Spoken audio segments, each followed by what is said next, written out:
सूचना प्राप्त हुई कि एक बड़ा अपराधकर्मी जो पिछले 25 या 30 वर्षों से अपराध कर रहा है बिहार के अलग अलग डिस्ट्रिक्ट्स में, वो रामकृष्ण नगर थाना क्षेत्र में श्री कृष्ण कॉलोनी में ही एक भाड़े के मकान में रह रहा है। सूचना का सत्यापन किया गया, सत्यापन उपरांत रेड किया गया। रेड करने पे अपराधी भी पकड़ा गया। ये हथियार इसने खरीदा ही है, मोस्टली गांजा वगैरह का जो पैसे या फिर लूटपाट से जो इसने जो प्रोसीड्स ऑफ क्राइम हम बोलते हैं, प्रोसीड्स ऑफ क्राइम से इसने हथियार खरीदा है। हथियार एग्जैक्टली किससे खरीदा है इस स्पष्ट रूप से तो नहीं बताया, परंतु मुंगेर और लखीसराय से इसका संपर्क है और इसने कुछ अपराधकर्मियों के बारे में बताया है जिनसे इन्हें मुंगेर वगैरह से लाकर हथियार दिया गया। पटना पुलिस ने हथियार के साथ एक कुख्यात अपराधी को गिरफ्तार किया है। नमस्कार, आप देख रहे हैं दर्श न्यूज। खबर राजधानी पटना से है, जहां रामकृष्ण नगर थाना अंतर्गत एक कुख्यात अपराधी को पटना पुलिस के द्वारा गिरफ्तार किया गया है। उसके पास से कई हथियार और लगभग 50,000 रुपये बरामद किए गए हैं। सबसे पहले आपको हम सुनवाते हैं कि सिटी एसपी ईस्ट जो हैं परिचय कुमार क्या कुछ कर रहे हैं। कल यानी 28 सितंबर को SDPO 2 सदर के नेतृत्व में गुप्त सूचना के आधार पर रामकृष्ण नगर थाना के द्वारा एक बड़ी कार्रवाई की गई। सूचना प्राप्त हुई कि एक बड़ा अपराधकर्मी जो पिछले 25 या 30 वर्षों से अपराध कर रहा है बिहार के अलग अलग डिस्ट्रिक्ट्स में, वो रामकृष्ण नगर थाना क्षेत्र में श्री कृष्ण कॉलोनी में ही एक भाड़े के मकान में रह रहा है। सूचना का सत्यापन किया गया, सत्यापन उपरांत रेड किया गया। रेड करने पे अपराधी भी पकड़ा गया, साथ ही साथ उसके पास से काफ़ी सारी बरामदगी हुई। बरामदगी में एक पिस्टल है, 2 मैगज़ीन है, एक देसी कट्टा है, 7.65 mm के 19 गोली है, एक 315 का गोली है। कुल 50,000 वैल्यू के जो पुराने वाले डी नोटिफाइड नोट्स हैं वो बरामद हुए हैं। एक फाइटर बरामद हुआ है, एक तराजू भी बरामद हुआ है जो पीतल का प्रतीत होता है। साथ ही साथ एक गांजा वगैरह काटने का हथियार या औजार टाइप का वो बरामद हुआ है।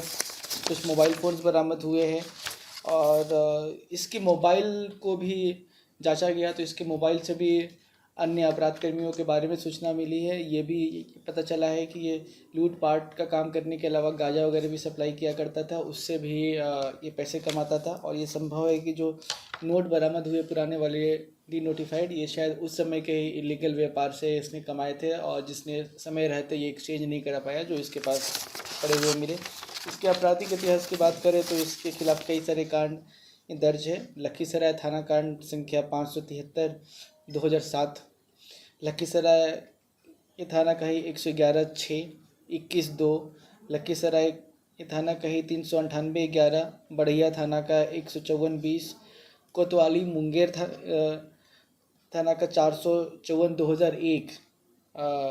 कुछ GRP ये थाना के कांड भी है और भी इसके और भी आपराधिक इतिहास है जिसके बारे में हम पता करने का प्रयास कर रहे हैं। तो ये करीब पिछले 25 या 30 वर्षों से एक्टिव है, कई बार ये जेल भी गया है और जो इसके खिलाफ कांड पास्ट में दर्ज है वो सभी ज़्यादातर हत्या का प्रयास, डकैती, लूट, आर्म्स एक्ट वगैरह के कांड है।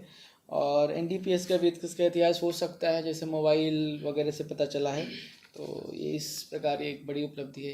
ये अकेले ही अंतर जिला गिरोह से इसका संपर्क है क्या? जी, जैसा कि मैंने आपको पहले बताया कि इसके खिलाफ कई डिस्ट्रिक्ट में कांड दर्ज है और ये यहाँ अभी पटना में पकड़ा गया है। ऑलरेडी इसके खिलाफ लखीसराय में, मुंगेर में एक कांड दर्ज है, पटना में भी एक्टिव था। तो निश्चित रूप से ये अंतर्राज्यीय है और इसके गिरोह के अन्य सदस्यों के बारे में भी हमें जानकारी मिली है।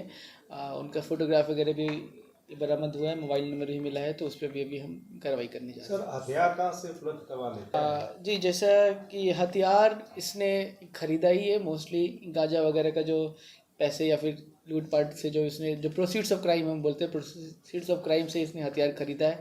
हथियार एग्जैक्टली किससे खरीदा है इस स्पष्ट रूप से तो नहीं बताया, परंतु मुंगेर और लखीसराय से इसका संपर्क है और इसने कुछ अपराधकर्मियों के बारे में बताया है जिनसे इन्हें मुंगेर वगैरह से लाकर हथियार दिया गया। एक थाना मामला दर्ज है पटना में इनका आपराधिक इतिहास अभी तक हमें मिल नहीं पाया है। इनका जो भी आपराधिक इतिहास अभी तक हम पता कर पाए जिला का है, हो सकते हैं क्योंकि ये काफ़ी पुराना अपराधकर्मी रहा है और लगातार ही हत्या का प्रयास, डकैती, लूट वगैरह में संलिप्त रहा है। तो पटना में भी आपराधिक इतिहास हो सकता है और ऐसा भी संभव है कि कुछ और भी लूटपाट की घटनाओं में ये शामिल रहा हो जो रिपोर्ट नहीं हुए हो या फिर पहचान ना हो सका हो। तो उस बारे में जो है अभी हम 9 आपराधिक इतिहास का लिस्ट मेरे पास है, बट जैसा कि आज सूचना वगैरह प्राप्त हुई है, इससे लगता है कि 20 से अधिक कांड इसके खिलाफ विभिन्न डिस्ट्रिक्ट्स में दर्ज हो रखे हैं। और यहाँ पे ये भाड़े के मकान में रहता था।